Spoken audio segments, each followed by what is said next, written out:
Hello everyone, आप सबका स्वागत है कोड फॉर एजुकेशन में। ये है रिएक्ट जेएस का पार्ट नंबर 50 गाइस। इसके अंदर हम देखेंगे आपका रिएक्ट कॉन्टेक्स्ट एपीआई के बारे में कि कॉन्टेक्स्ट एपीआई है क्या, थ्योरी एंड प्रैक्टिकल सब कुछ कवर करेंगे इस वीडियो के अंदर। एंड गाइस, इससे पिछली वीडियो के अंदर मैंने आपको यूज कॉन्टेक्स्ट हुक के बारे में पढ़ाया था, जो कि इसका अपडेटेड वर्जन है। अगर आपने वो नहीं देखा है तो आपको देखना चाहिए, लिंक डिस्क्रिप्शन में है, जिससे कि आपको इस वीडियो के अंदर चीजें समझ में आएंगी। क्योंकि मैं इस वीडियो के अंदर आपको डिफरेंसेस बताने वाला हूं दोनों का, और क्यों सबसे ज्यादा यूज करा जाता है आपका यूज कॉन्टेक्स्ट हुक को instead of context API. Okay, सब कुछ कवर करेंगे डिटेल में इस वीडियो के अंदर गाइस। एंड जैसे कि गाइस मैंने आपको हर एक वीडियो में बताया था, रिएक्ट जेएस ट्यूटोरियल की सीरीज चल रही है। कोई भी वीडियो आपकी मिस हो जाती है तो प्लेलिस्ट का लिंक आपको डिस्क्रिप्शन में मिलेगा, वहां जाके आप वीडियो देख सकते हैं। एंड आपको मेरी किसी वीडियो से रिलेटेड कोई डाउट होता है तो कमेंट करके अपने डाउट को आप पूछ भी सकते हैं। और सारे के सारे सोशल मीडिया के प्लेटफॉर्म के लिंक्स भी आपको डिस्क्रिप्शन में मिलेंगे, जाए एंड फॉलो कर लें। एंड चलिए यहाँ पे चलते हैं सबसे पहले और देखते हैं what is a context API. Basically जो यूज कॉन्टेक्स्ट हुक है आपका, वो भी इसी का पार्ट है आपका कॉन्टेक्स्ट एपीआई का, क्योंकि यही चीज वहां पे भी यूज होती है। बट बस हमें वहां पे एक हुक मिल जाता है जिसकी यूज करके हम वहां पे कोड को बहुत इजी वे में लिख सकते हैं, जो कि आपने पिछली वीडियो में देखा। अब वो कैसे चेंजेस है वो आप इस वीडियो के अंदर देखेंगे डिफरेंसेस के साथ में। Okay, in React, context API is a way to manage state and share data throughout your components tree without the need to pass prompts manually at every level. It's particularly useful for passing down global data or application wide settings.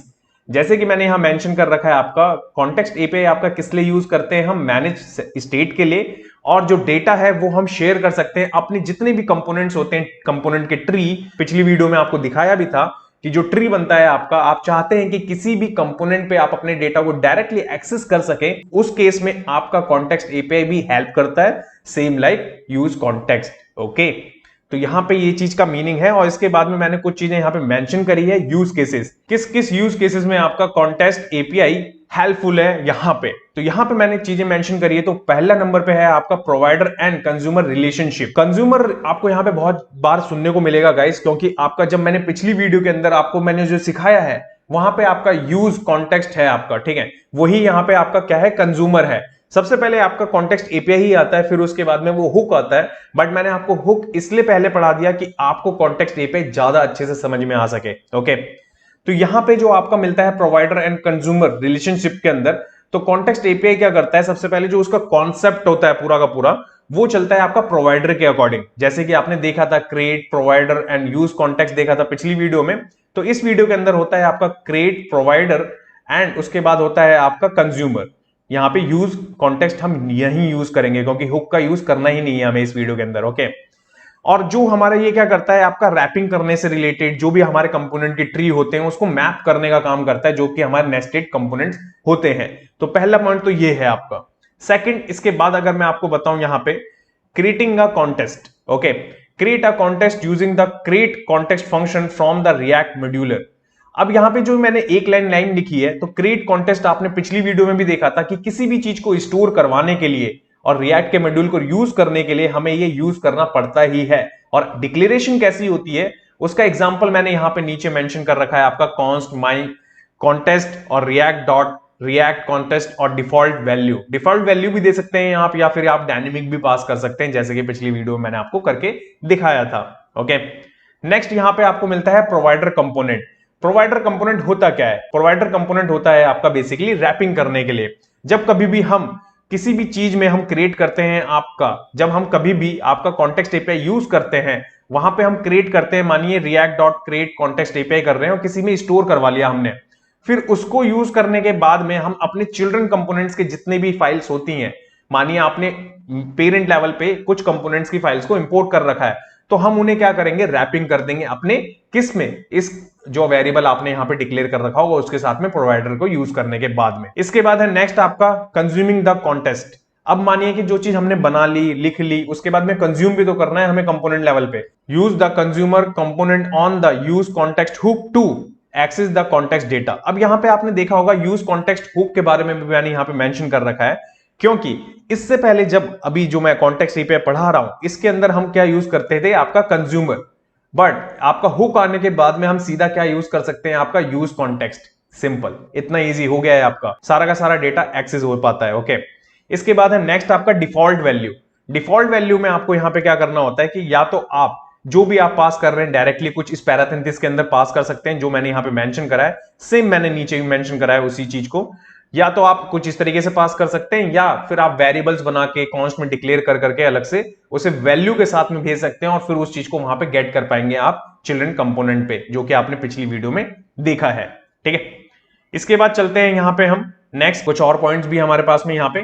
तो यहां पे मैंने लिखा है आपका updating context data. Okay, कि updating कैसे कर सकते हैं उस डेटा को आप। तो यहां पे मैंने मेंशन करा आपका context data can be updated by modifying the state within the provider component. अगर आपने उसको रैप कर रखा है प्रोवाइडिंग कंपोनेंट के साथ में, तो फिर आप वहां पे उस डेटा को अपडेट कर सकते हैं। When the context data changes all components consuming the context will rerender. It means कि अगर वहां पे डेटा चेंज होता है कुछ भी पेरेंटिंग लेवल पे जहां पे आपने स्टोर करवा रखा है, तो अपने आप ही वो क्या करेगा, री-रेंडर कर देगा अपने चिल्ड्रन कंपोनेंट पे जहां पे आपने उसे कंज्यूम कर रखा है। ओके, नेक्स्ट पॉइंट है आपका यहां पे परफॉर्मेंस ऑप्टिमाइजेशन। तो परफॉर्मेंस ऑप्टिमाइजेशन से रिलेटेड मैंने कुछ और वीडियोस भी पहले बना रखी थी, उसमें मैंने आपको बताया था कि मेमो यूज कर सकते हैं हम, जो कि हाई ऑर्डर कंपोनेंट होता है आपका, और यूज मेमो भी आप हुक यूज कर सकते हैं, जिसको रैप कर सकते हैं, जिससे कि आपका कंज्यूम कर सकते हैं कॉन्टेक्स्ट डेटा को और री रेंडरिंग से बच सकते हैं। क्योंकि जब आप अपडेट होगा आपका, तभी आप चाहेंगे कि आपका चिल्ड्रन कंपोनेंट अपडेट हो, अदरवाइज री रेंडरिंग ना हो अनवांटेड। ओके, इसके बाद है नेक्स्ट, यहां पे मैं मेंशन करता हूं आपका मल्टीपल कॉन्टेक्स्ट। ओके, कि मल्टीपल वैल्यूज कैसे भेज सकते हैं आप। तो मल्टीपल वैल्यूज भेजने के लिए सिंपल है आपका कि मल्टीपल प्रोवाइडर्स लगेंगे आपको, मल्टीपल प्रोवाइडर्स के साथ में आपको कंज्यूमर्स भी लगेंगे, जिससे कि आपके कंज्यूम कर सकें वो वैल्यू जहां पे भी आप रिसीव कर रहे हैं।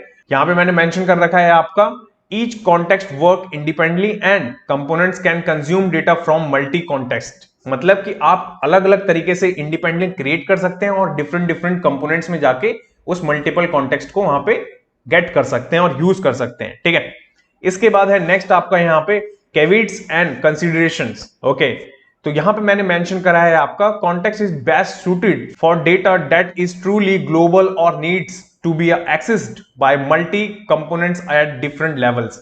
मतलब कि आपका जो हम डेटा ग्लोबली रखना चाहते हैं, क्योंकि स्टेट मैनेजमेंट कर रहे हैं बेसिकली हम, तो पेरेंट लेवल पे हमने कुछ स्टेट वहां पे रखी हुई है, उसको हम अपडेट करना चाहते हैं या फिर वैल्यू को एक्सेस करना चाहते हैं जो भी स्टोर करवा रखी है हमने, तो वो पॉसिबल होती है हमारी किसकी वजह से, कॉन्टेक्स्ट एपीआई की वजह से। ठीक है, अब देखिए सेम चीज मानिए कि आपके पास में, मैंने यूज कॉन्टेक्स्ट के अंदर भी पिछली वीडियो में समझाया था कि ए हमारा पेरेंट है हमेशा, ए के बाद हमारा बी एंड सी हमारा चिल्ड्रन हो गया फर्स्ट लेवल का, सेकंड लेवल पे आके दो दो कंपोनेंट्स हमारे हो गए, डी ई आपके हो गए बी के, ई जी हो गए आपके सी के, जी के अंदर आई भी है। अब डायरेक्टली आई को एक्सेस करना है किसी भी नेम से, जो नेम हम यहां पेरेंट लेवल से भेज रहे हैं, तो वो देखिए प्रॉप ड्रिलिंग के थ्रू तो ऐसे जाना पड़ता है हमें, बट ये चीज हमें यूज नहीं करनी है। तो हमें यूज क्या करना है, अब हम चाहते हैं सीधा ए से मैं सीधा आई एक्सेस कर सकूं। तो ये सारी चीजें पॉसिबल हो पाती है हमारी किसमें, कॉन्टेक्स्ट एपीआई में, जो इसके बाद में हम हुक यूज कर सकते हैं, जिसके अंदर आपका मिलता है यूज कॉन्टेक्स्ट। ओके, जो कि हम प्रीवियस वीडियो में देख चुके हैं। अब बारी आती है कि डिफरेंसेस क्या है दोनों के अंदर। तो मैंने यहां पे मेंशन कर रखा है, एक साइड है आपका यहां पे लेफ्ट हैंड साइड में आपका कॉन्टेक्स्ट एपीआई, एक साइड है आपका यहां पे यूज कॉन्टेक्स्ट हुक, जो कि डिफरेंसेस बताता है यहां पे प्रॉपर तरीके से। तो सबसे पहला डिफरेंस है आपका यहां पे यूसेज, ओके, कॉन्टेक्स्ट एपीआई का। तो यहां पे जो फीचर हमें मिलता है यहां पे, ठीक है, तो उसके अंदर यहां पे मेंशन कर रखा है इन्होंने खुद ने कि कंज्यूम करने के लिए जो इन्होंने लेटेस्ट हुक दिया है हमें, यूज कॉन्टेक्स्ट हुक, उसका यूज करके हम बहुत आसान तरीके से कंपोनेंट के अंदर अपने डेटा को एक्सेस कर सकते हैं विदाउट प्रॉप ड्रिलिंग। और सेम यहां पे जो मैंने मेंशन कराया है आपका, इस केस में जब यूज कॉन्टेक्स्ट हुक यूज करते हैं हम, तो यहां पे मैंने मेंशन करा आपका use context is React hook that specially provides a way to consume the context data created using the context API. देखिए यहां पे यूज कर रहे हैं ये कॉन्टेक्स्ट एपीआई का, ठीक है। It simplify the process of accessing context data with in functional component. It means कि फंक्शनल कंपोनेंट के लिए ही बनाए आपका वो हुक, जिससे हम यूज करके डेटा एक्सेस कर सकते हैं इजी वे में। अब मैं इजी वे क्यों कह रहा हूं, जब मैं अभी प्रैक्टिकल करके दिखाऊंगा आपको, तब आपको समझ में आएगा क्यों इजी है ये, ठीक है। नेक्स्ट है आपका कंपोनेंट्स कॉन्टेक्स्ट एपीआई। यहां पे मैंने मेंशन करा आपका the context API includes both the providers components for providing context data and the consumer component for consuming context data as a part of its API. It means कि एक तरफ हम provide कराते हैं चीजें कैसे, जो हम डिक्लेरेशन दे रहे हैं, और एक तरफ जब हम कंज्यूम करते हैं तो वहां पे हमें कंज्यूमर वहां पे यूज करना पड़ता है। Okay, but at the same time अगर हम यूज कॉन्टेक्स्ट के अंदर देखें ये चीज, तो यहां पे आपको दिख रहा होगा use context is a hook that you use within a functional components to directly access the context data without using a consumer component. It means कि आपको यहां पे कंज्यूमर कंपोनेंट यूज करने की जरूरत ही नहीं है, डायरेक्ट आप यहां पे हुक के रूप में जो हमने कर रखा था पिछली वीडियो में उसका यूज करेंगे तो डायरेक्ट डेटा आपको मिलता है। ठीक है, नेक्स्ट है आपका यहां पे code readability and context API. Using the consumer component can lead to more verbose code, especially when nesting multiple levels of components that need access to the context data. This can make the code less readable. It means कि जब हम क्या करते हैं nested level पे चीजें बनाते हैं और उसमें कंज्यूमर कंपोनेंट को यूज करते हैं हम, तो वो लेस रीडेबल हो जाता है, आपको अंडरस्टैंडेबल नहीं बचता वहां पे। ठीक है, और यही सेम चीज अगर मैं यहां पे यूज कर लूं हुक का, जो लेटेस्ट हुक है हमारे पास में यूज कॉन्टेक्स्ट का, उसके अंदर मैंने यहां पे मेंशन करा है कि बहुत इजी है, वहां पे हमें क्या करना पड़ता है, आपका कंज्यूमर कंपोनेंट तो यूज करना नहीं पड़ता, तो डायरेक्ट हम हुक को यूज करके जितना भी डेटा है उसे एक्सेस कर सकते हैं और कोड क्लीन रहता है और रीडेबल रहता है गाइस। ठीक है, इसके बाद चलते हैं यहाँ पे नेक्स्ट यहाँ पे कुछ और डिफरेंसेस है वो भी मैंने मेंशन कर रखे हैं यहाँ पे। कंपोनेंट ट्री डेप्थ, ठीक है, मानिए कि जो कंपोनेंट का ट्री लेवल बन रहा है, डॉम लेवल बन रहा है, वो किसका बेहतर है, कॉन्टेक्स्ट एपीआई का या फिर आपका कॉन्टेक्ट यूज कॉन्टेक्स्ट का। ठीक है, तो मैंने यहां पे मेंशन करा है आपका when using the consumer component you need to ensure that it is wrapped around the component that need access to the context data. This can lead to a deeper component tree in some cases. मतलब कि बहुत ज्यादा deeper जा सकता है और यहां पे हमें एक्सेस देना पड़ता है रैपिंग कर करके। ठीक है, कंज्यूमर कंपोनेंट के अंदर। ओके, वो दिखाऊंगा मैं कैसे करना पड़ता है डीपर साइड में। बट उसके अलावा यहां पे अगर यूज कॉन्टेक्स्ट में बात करें कि इसको कैसे करना है आपको, तो यहां मैंने मेंशन कर रखा है आपका is use to directly within a component. Direct किसी भी कंपोनेंट में आप जा सकते हैं, आपको कोई भी टेंशन लेने की जरूरत नहीं कि कितना डीप वो नेस्टेड जा रहा है कंपोनेंट। ओके, आपको बस डेटा मिलते जाएगा अपने आप ही हुक में। ओके, उसके बाद है आपका integration with hooks context API. While you can use the context API with both class components and functional components, use it with functional component often required to use of consumer component। मतलब कि अगर functional component में आपको करना है ये सारी चीजें तो कंज्यूमर कंपोनेंट आपको यूज करना पड़ेगा, बाकी क्लास कंपोनेंट में भी ये चीजें चलती हैं वहां पे। एंड अगर यहाँ पे integration with hooks use context में बात करें तो यहां पे आपका निकल के आता है आपका use context is specially design for functional components and integrate seamlessly with other React hooks. मतलब कि आपका एक हुक अगर आपने उस कंपोनेंट में यूज कर रखा है तो मल्टीपल हुक्स भी वहां पे यूज कर सकते हैं डिफरेंट पर्पस के लिए। ओके, नेक्स्ट है आपका यहाँ पे flexibility and advance use cases context API. Okay, तो यहां पे मैंने मेंशन करा आपका the context API offer more flexibility for advanced use cases such as using multiple context in the same component tree and dynamically changes context value based on contained conditions। कि condition के base पे multiple things यहाँ पे possible है context API के अंदर। Okay, but यहीं पे हम बात करें आपका एडवांस यूजेस में आपका यूज कॉन्टेक्स्ट कितना हेल्पफुल है आपका। Great for similar uses, simpler use cases where you just need to access context data within a functional component just. उसके बाद आप जितनी कंडीशन बनाना चाहें यहाँ पे यूज कॉन्टेक्स्ट के अंदर बना सकते हैं। तो ये है डीप डाइव आपका गाइस की पूरा डिटेल में मैंने बताया आपको क्या डिफरेंस है आपका context API and use context API का। थ्योरी के पार्ट में पूरा डिटेल में कवर करा है, तो ये आपका थ्योरी का पार्ट हो गया। उम्मीद करता हूं चीजें समझ में आ रही होंगी। अब चलते हैं यहाँ पे प्रैक्टिकल में कि प्रैक्टिकल में कैसे आप समझेंगे इन चीजों को। तो चलते हैं यहाँ पे अपने एडिटर पे और इसे प्रैक्टिकल करके देखते हैं हम। सो गाइस, एडिटर पे आने के बाद में सबसे पहले हमारे पास में फाइल होगी app.js। इसके ऊपर वही चिल्ड्रन 1 और चिल्ड्रन 2 हमारा कॉन्सेप्ट जो पिछली वीडियो में मैंने रखा था आपका कि चिल्ड्रन 1 है हमारा, ये चिल्ड्रन 1 के ऊपर हमने चिल्ड्रन 2 को रखा हुआ है जो कि डायरेक्ट एक्सेस नहीं है पेरेंट से, और चिल्ड्रन 2 का कंपोनेंट यहां पे है हमारे पास में। ओके, और इसके ऊपर जो मैंने पिछली वीडियो का कोड रखा हुआ है, ये मैंने इसलिए रखा हुआ है क्योंकि जो मैं अभी कोड लिख के आपको दिखाऊंगा उन दोनों के बीच में छोटा सा डिफरेंस यहाँ पे मैं आप समझ पाएंगे कि क्यों मैंने ये कोड यहाँ पे रखा हुआ है। ओके, और यहाँ पे app.js है और यहाँ पे आपका चिल्ड्रन कंपोनेंट को जो 1 कंपोनेंट है उसको इंपोर्ट कर रखा है हमने। इसका आउटपुट यहाँ पे अभी आपको यहाँ पे विजिबल हो भी रहा होगा। अब मानिए कि आपको यहाँ पे कॉन्टेक्स्ट एपीआई यूज करनी है, तो कैसे? सबसे पहले आप क्या करेंगे, यहाँ पे मैं करता हूं क्रिएट कॉन्टेक्स्ट। ठीक है, ये करना मैंडेटरी है, तभी आप चीजें यहाँ पे स्टोर करवा पाएंगे। तो यहाँ पे मैंने मेंशन कर रखा है क्रिएट प्रोवाइडर एंड कंज्यूमर। ठीक है, तो सबसे पहले हमें यहाँ पे करना क्या होता है, यहाँ पे मैं कॉन्स्ट लूंगा माई कॉन्टेक्स्ट। ठीक है, ये चीज ले ली मैंने और यहाँ पे हम क्या करेंगे, क्रिएट कर देंगे। तो क्रिएट का काम तो हो गया हमारा। अब इसके बाद में हम जो डेटा भेजना चाहते हैं वो कौन सा होगा, तो मैं क्या करता हूं यहां पे कॉन्स्ट लेता हूं, ठीक है, और लेता हूं आपका शेयर डेटा, ठीक है, जैसे कि मैंने पिछली वीडियो में करके भी दिखाया था आपको, हेलो फ्रॉम पेरेंट, ये ले लेते हैं हम, ठीक है, जिसको हम शोकेस करेंगे कहां पे, अपने चाइल्ड जो सेकंड चाइल्ड कंपोनेंट है उसके ऊपर यहां पे हम इस डेटा को शोकेस करने वाले हैं। अब इसके बाद में हमें क्या करना होगा, प्रोवाइडर वाला काम। तो जब हम प्रोवाइडर का काम करेंगे तो रैपिंग के लिए करेंगे, जो कि मैंने अभी आपको थ्योरी के अंदर समझाया था।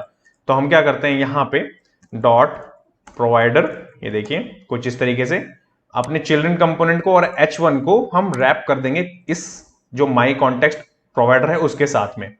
एंड बाय डिफॉल्ट का आपका एक्सपोर्ट 1 रहता है, तो इसके बाद में हम क्या करेंगे, यहाँ पे एक्सपोर्ट भी करना होगा हमें। इसे हम यहाँ पे कॉपी करेंगे गाइस, और कॉपी करने के बाद में यहाँ पेस्ट कर देंगे, क्योंकि हमें एक्सपोर्ट करवाना है। ओके, अब एक्सपोर्ट करवा दिया हमने। अब इसके बाद में आपने पिछली वीडियो में देखा था कि वैल्यू कैसे पास करते हैं, हम वैल्यू लेंगे, देन इसके बाद में आपका कर्ली ब्रेसिस, एंड देन इसके बाद में शेयर डेटा। तो ये हो गया आपका यहाँ पे क्या, वैल्यू पास, ठीक है, वैल्यू पास कर दी हमने, ठीक है, और यहां पे हमने रैप भी कर दिया और एक्सपोर्ट भी कर दिया। अब इसको एक्सेस करना है आपको किस पे, चिल्ड्रन 2 पे, इस कंपोनेंट पे आपको यहां पे एक्सेस करना है। तो एक्सेस करने के लिए यहां पे आपको मैंने पिछली वीडियो में क्या सिखाया था कि हुक है हमारे पास में, सिंपल हुक पे जाएंगे, कुछ इस तरीके से डिक्लेयर करेंगे और यूज कर लेंगे। बट यहां पे नहीं होता है ऐसा। इस वाले सिनारियो में आपको क्या करना होगा, कंज्यूमर का यूज करना होगा, ठीक है, कंज्यूम करने के लिए जो भी डेटा हमारे पास में मिल रहा है वो। और हमेशा ध्यान रखिएगा कंज्यूमर के अंदर हमेशा फंक्शन रिटर्न होता है और फंक्शन सिंगल होता है हमेशा। ओके, ये डिपेंडेंसी है बाय डिफॉल्ट की यहां पे। तो मैं क्या करूंगा यहां पे, सबसे पहले तो फाइल को इंपोर्ट करवाएंगे हम, किसको, इंपोर्ट माई लिखेंगे, माई कॉन्टेक्स्ट ऐप, ठीक है, ऐप आ गई हमारी यहां पे।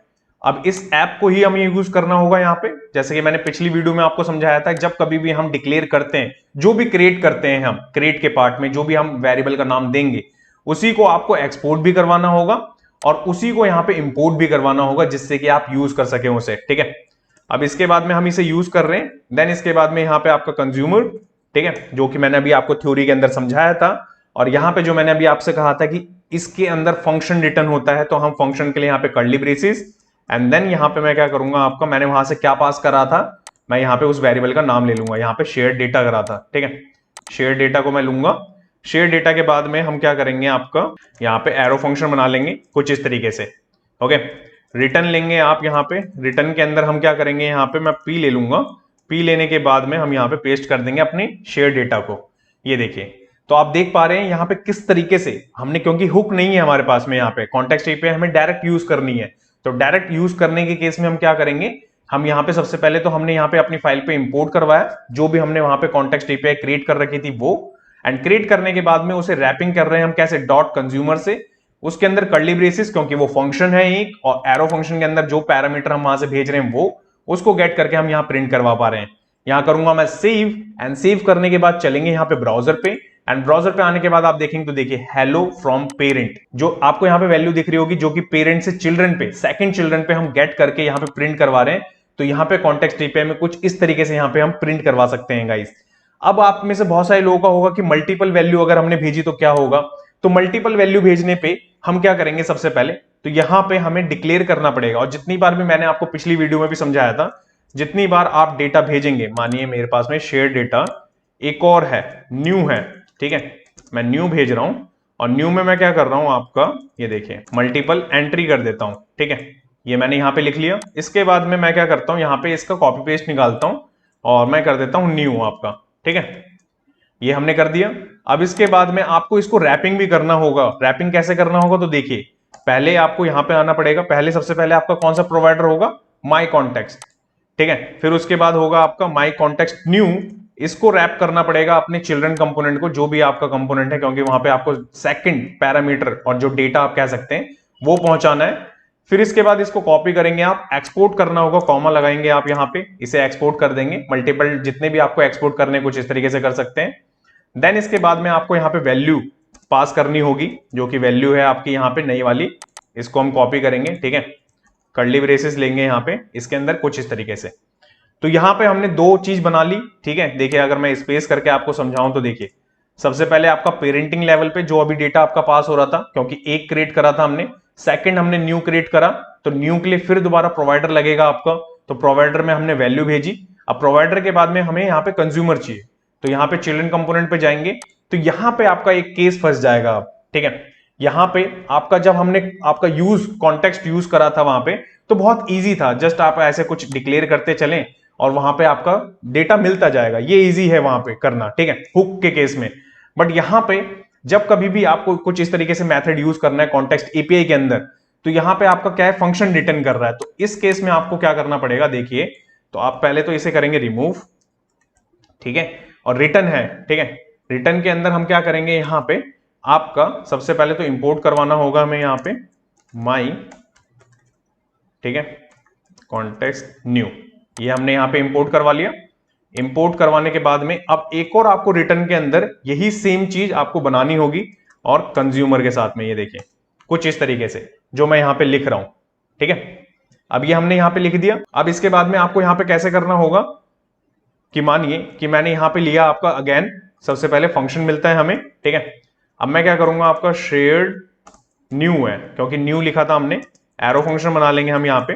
ठीक है, इसके बाद में रिटर्न दोबारा करवाना होगा हमें यहां पे रिटर्न, और इस रिटर्न के अंदर मैं पी ले लूंगा। पी लेने के बाद में सबसे पहले तो शेयर्ड वन, ये जो हमारा पहला पैरामीटर जिसके अंदर हमारा डेटा आ रहा है पहले वाला वो, एंड देन मैं इज इक्वल टू लगा के जो नया डेटा आ रहा है हमारा इस पैरामीटर के अंदर वो, सिंपल। ये देख रहे हैं आप, तो कितना ज्यादा लेंथी हो गया कोड यहाँ पे। ठीक है, इससे पिछली वीडियो में आपने हुक के साथ में देखा था कितना एक लाइन का कोड था वहां पे आपका, बट यहाँ पे आप देखेंगे माई कॉन्टेक्स्ट में डॉट कंज्यूम करके, पहले कंज्यूमर करके हमने यहाँ पे सबसे पहले वाले डेटा को गेट करा, फिर उसी रिटर्न के अंदर हमने क्या करा, क्योंकि फंक्शन रिटर्न हो रहा है वो, तो फंक्शन तो एक ही बार रिटर्न होगा, तो रिटर्न के अंदर दोबारा हमें यहाँ पे क्या करना पड़ा, कंज्यूमर बनाना पड़ा, एंड देन उसके बाद में फंक्शन अगेन, और फिर वहां पे हमें एक्चुअल में दोनों वैल्यू को प्रिंट करवाना पड़ा कुछ इस तरीके से। करेंगे सेव, एंड सेव करने के बाद चलेंगे ब्राउजर पे, एंड ब्राउजर पे आने के बाद देखेंगे तो देखिए अभी यहाँ पे हमें एरर देखने को मिल रहा है। ओके, तो एरर हमें यहाँ पे क्यों देखने को मिल रहा है, क्योंकि ओके, तो अब चलते हैं वापस यहाँ पे, और यहाँ पे आने के बाद यहाँ पे कंज्यूमर डॉट को हटा देते हैं। ओके, तो यहाँ पे हमारा क्यों फट रही है फाइल, यहाँ पे क्यों एरर आ रहा है बेसिकली हमारा यहाँ पे, क्योंकि हमने इस फाइल को सेव नहीं किया। सेव करेंगे एक बार और यहाँ पे, और सेव करने के बाद यहाँ पे आएंगे और यहाँ करेंगे रिफ्रेश। रिफ्रेश करने के बाद देखेंगे तो देखिए यहाँ पे अभी हमारे पास में क्या है, हमारा माई कॉन्टेक्ट डॉट प्रोवाइडर, और यहाँ पे आपका प्रोवाइडर नहीं हमने लगाया है, देखा है आपने। तो देखिए एक छोटी सी मिस्टेक से आपको यहाँ पे एरर समझ में आ रहा होगा कि कैसा आ रहा है, डॉट प्रोवाइडर हमने यूज नहीं करा था। अब उसके बाद आप यहाँ पे देखेंगे तो देखिए आपको यहाँ पे दोनों वैल्यू दिख रही होगी, hello from parent is equal to multiple entry. अब आपने देखा कि यहाँ पे एक छोटी सी मिस्टेक की वजह से चीजें आपको नहीं विजिबल हो रही थी, जो कि आपकी क्या थी, प्रोवाइडर, डॉट प्रोवाइडर लगाना मैंडेटरी है। इसलिए मैंने आपको 3 पॉइंट पिछली वीडियो में भी समझाए थे, क्रिएट, प्रोवाइडर एंड आपका यूज कॉन्टेक्स्ट वहां पे, और यहाँ पे हो गया आपका कंज्यूमर। ओके, तो यहाँ पे सबसे पहले हमने क्रिएट करा, क्रिएट करके फिर जो वैल्यू हमें भेजनी है वो हमने वेरिएबल में स्टोर करवाई, फिर हमने यहाँ पे प्रोवाइडर से रैपिंग करी, रैपिंग के साथ में फिर हमने वैल्यू अटैच कर दी जो भी वैल्यू हमें भेजनी है, और फिर यहाँ पे एक्सपोर्ट कर दिया। एक्सपोर्ट करने के बाद में जिस भी चिल्ड्रन कंपोनेंट पे जो भी कंपोनेंट आपको चाहिए वहां पे इंपोर्ट करेंगे। सबसे पहले आप वहां पे इंपोर्ट करने के बाद में आपको कुछ इस तरीके से लिखना होगा, जो भी इंपोर्ट करा होगा उसका यहाँ पे आपको नाम देना होगा, डॉट कंज्यूमर। कंज्यूमर के बाद में ये फंक्शन रिटर्न करता है, हमेशा ध्यान रखिएगा। ओके, कंज्यूमर के बाद में आपको यहाँ पे फंक्शन रिटर्न करेगा, तो फंक्शन के अंदर आप यहाँ पे पैरामीटर जो भी आपने वहां से वेरिएबल भेजा है वैल्यू के थ्रू, वो आप पैरामीटर यहाँ रखेंगे। रिटर्न, रिटर्न के बाद डायरेक्टली अगर सिंगल वैल्यू प्रिंट करानी जैसे मैंने आपको बताया था वो, मल्टीपल वैल्यू प्रिंट करानी तो कुछ इस तरीके से, सिंपल। तो आप देख रहे हैं कितना ज्यादा कॉम्प्लेक्स है। तो अब आपको ज्यादा अंडरस्टैंडिंग हो रही होगी दोनों चीजों के केस में कि आपका यूज कॉन्टेक्स्ट आपका ज्यादा इंपॉर्टेंट है, यूज कॉन्टेक्स्ट आपको सबसे ज्यादा यूज करना चाहिए, या फिर कॉन्टेक्स्ट एपीआई सबसे ज्यादा यूज करना चाहिए। तो उम्मीद करता हूं कि दोनों वीडियो का डिफरेंसेस आपको इस वीडियो के अंदर समझ में आ गया होगा गाइस। अगर कोई डाउट है आपका तो कमेंट करके अपने डाउट को आप पूछ सकते हैं। नेक्स्ट वीडियो में आपको मैं क्या पढ़ाने वाला हूं वो भी एक बार देख लेते हैं गाइस। सो गाइस नेक्स्ट वाले पार्ट में हम देखेंगे आपका रिएक्ट यूज लेआउट इफेक्ट के बारे में, कि किस तरीके से यूज लेआउट इफेक्ट को यूज करना चाहिए, theory and practical guys. Thanks for watching this video. जब तक के लिए till then bye bye guys.